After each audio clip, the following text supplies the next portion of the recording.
আসিস নি কেন ঘরে? ঘরে ডাকছি, আসিস নি কেন? হ্যাঁ, কি গো, তুমি ঘরে ডাকছি, আসোনি কেন ঘরে? হ্যাঁ, অনেক জোর খিদে পেয়ে গেছে? হ্যাঁ, এক্ষুনি খেতে দিতে হবে?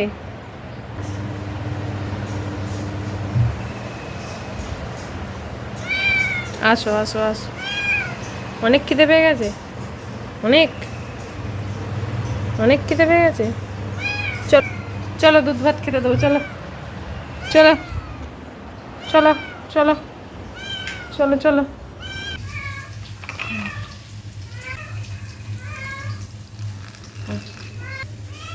মানে এই যে পায়ে পায়ে ঘুরছে, এখানে আয়, আয়, খুব খিদে পেয়ে গেছে, কেন?